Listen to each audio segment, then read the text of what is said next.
this morning. So I'll go ahead and get going. Good morning and welcome to the Fund It Fast Chat. I am Rochelle Butler. I am the Energy Manager with the San Joaquin Valley Clean Energy Organization. Thank you for being with us this morning, and I hope everyone is having a great week. We're going to get going in just a second. But first, let's go ahead and take care of our housekeeping. So, Erica, are you advancing the slide? There we go. All right. So please make note, everyone's microphones have been muted upon joining the call. This is simply to minimize background noise. As always, if you have any questions at all, even during the presentation, I encourage you to go ahead and submit them using the chat box. We will make sure to save a couple minutes at the end of the call this morning to address those questions. And next, I would like to invite everyone to go ahead and connect with us. You may do so on any one of many platforms. And remember, you can access any of our resources by going to our website at sjvcleanenergy.org. One more time, that's sjvcleanenergy.org. And with that, we're going to go ahead and jump in. This morning, we're going to discuss the Inflation Reduction Act and some of the ways our public agency partners can use this funding to further their progress toward their energy goals. And to help me do that, I have a very, very special guest expert on the topic. I would like to welcome to the Fund It Fast Chat, Erica Larson. She is the Manager of Regulatory Affairs and Market Development with ICF. Thank you so much for being with us this morning, Erica. Yeah, thank you for inviting me to come and talk a little bit about this. So I'm going to be focusing today on the provisions of the Inflation Reduction Act that are accessible directly to municipal governments, particularly governments that are focused on energy issues or energy efficiency, that kind of thing. But first, I wanted to start with just a high-level overview of what we're talking about today. So the Inflation Reduction Act is by far the largest climate bill that the federal government has ever passed. It's expected to, well, the Congressional Budget Office thinks that there's about $374 billion that is going to come from the act in support of climate change, preventing climate change. I will note that some people think that this is quite an underestimate. Credit Suisse has the number at about double this, and they think the actual effect on the economy is going to be measured in trillions rather than billions of dollars. But there's some debate, and regardless, it's pretty large. It's expected to reduce climate emissions or greenhouse gas emissions in this country by 40% by 2030, gets us most of the way to where we need to be as a country to actually be on our path to net zero by 2050. And they do think that most of the rest of that difference is going to be made up by sort of private sector actions that are sort of spill-offs from the act. I'm also going to be talking today about the IIJA, the Bipartisan Infrastructure Law. It is a smaller law, but they kind of happened around the same time. We both have a lot of climate provisions, so I'm going to be talking about them together. I guess I should say it's smaller in relation specifically to climate. It does do a lot of other things. In the two laws, there are two mechanisms for funding for clean energy. There are, and this is just an IRA, there are tax credits deductions. These are going to have the most immediate and near-term impacts. Most of them go into effect, almost all of them go into effect January 1st of next year. So January 2023, all of these tax credits and modifications to tax credits and deductions go into effect. Then there's the other category of things, which I think is maybe more familiar to some of the government entities, which are grant programs, rebate programs, different pathways for the federal government to sort of directly provide money to actors. These are, for the most part, going to have more, we're thinking medium to long-term impacts, talking about 2 years, 3 years.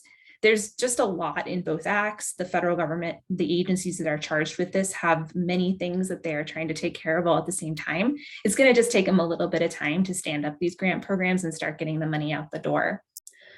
There has been a little bit of money from IIJA that has gone out the door. More of it should be coming in like Q1, Q2 of next year. The Inflation Reduction Act will probably take a little bit longer.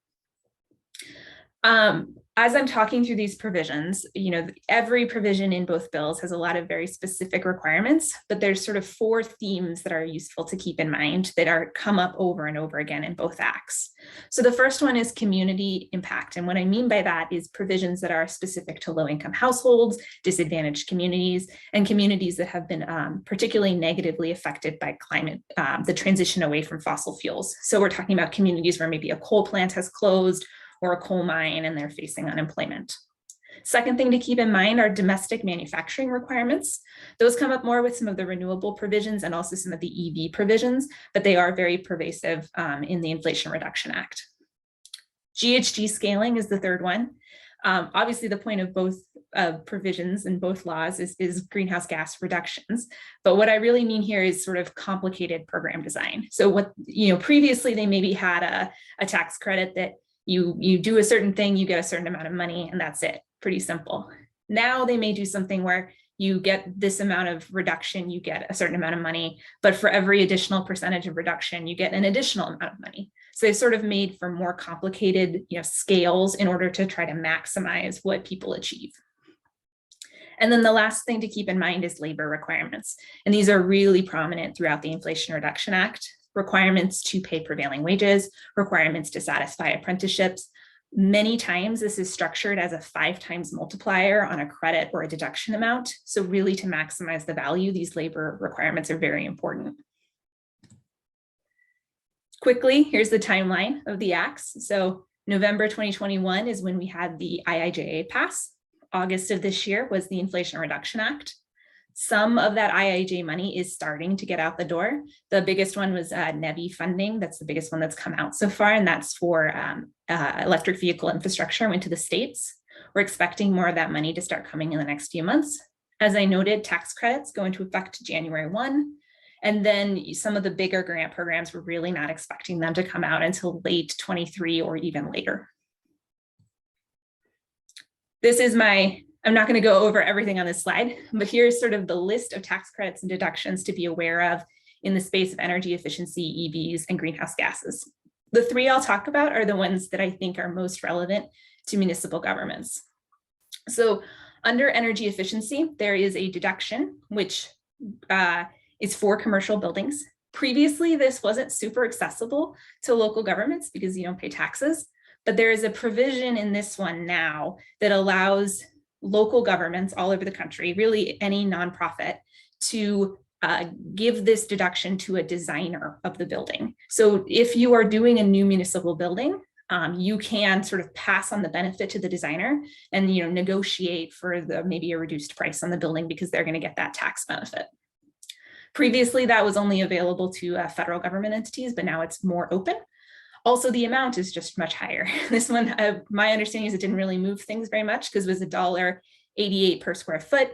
And it was pretty hard. It was a pretty rigorous standard to get it. The standard has been lowered and the amount you can get is now up to $5. So a rather large increase.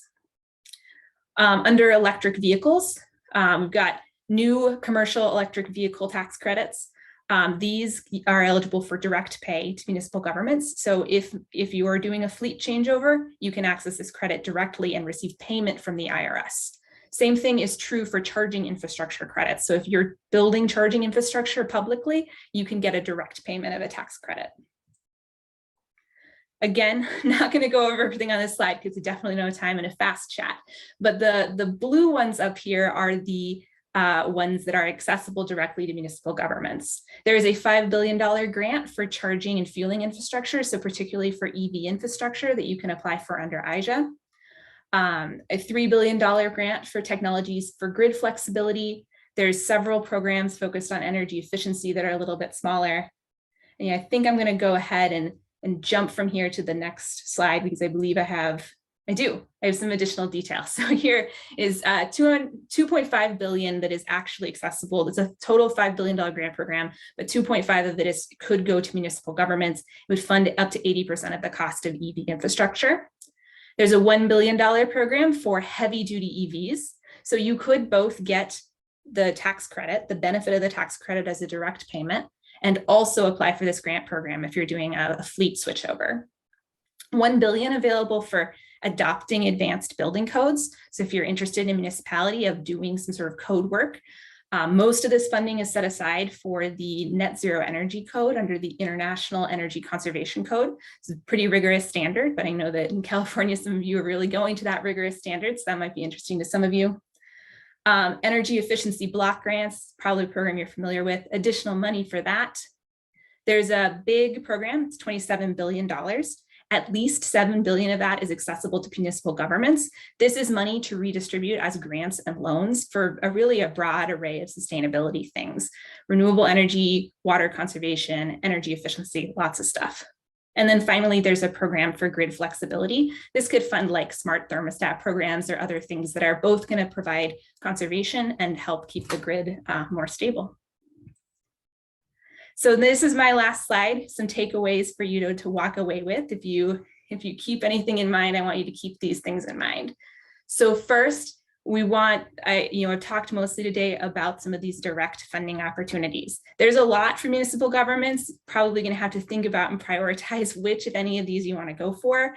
Definitely want to go for those tax credits if they're accessible, since they're sort of an automatic win if you qualify.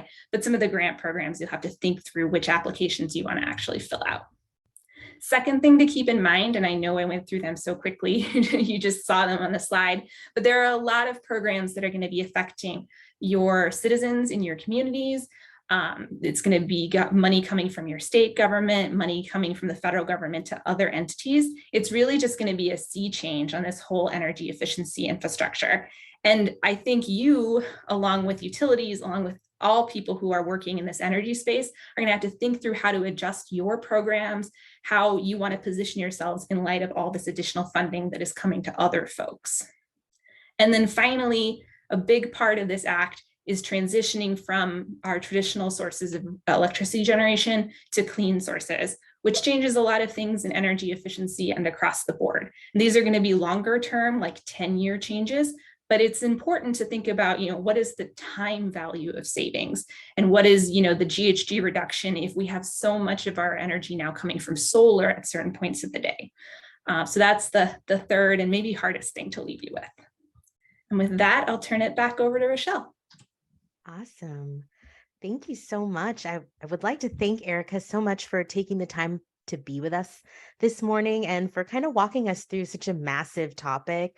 There, we are giving you as much as we can in a little bit of time, but hopefully the information that we were able to provide this morning will be helpful for you moving forward. So I'm going to go ahead and open this up for any questions.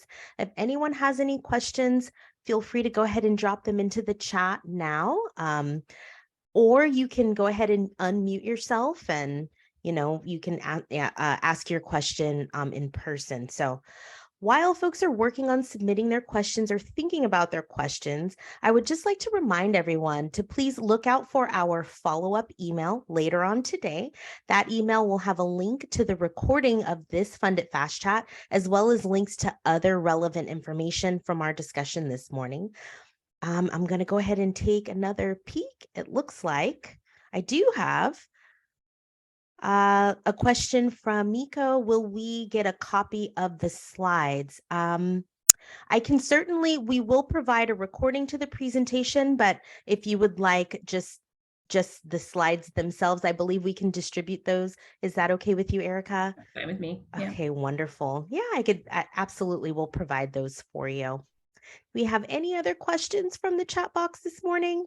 I know that was a lot of information to kind of dump on y'all at one time. So, all right. So I will just say that I encourage everyone listening, please tell your colleagues and your friends about the Funded Fast Chats. You never know who might benefit from this information or who might even be inspired for different projects from the information that we've provided here. So what's next for the Funded Fast Chat? I look forward to seeing everyone in 2023, our next Funded Fast Chat. And go ahead and advance the slide for me, Erica, if you don't mind. Our next Funded Fast Chat will be on January 10th, 2023. We're still finalizing those topics for next year and getting some things locked in, but stay tuned. We'll be announcing that very quickly. Of course, I hope to see you all for every episode of the Funded Fast Chat. But if you can't make it for whatever reason, just remember that all Funded Fast Chats are recorded and can be accessed through our website or by going directly to the SJV CEO page on YouTube. Don't forget to like and subscribe to our channel. And as always, thank you all for joining us this morning. I hope you have a wonderful week. Happy holidays and Happy New Year from the Funded Fast Chat team.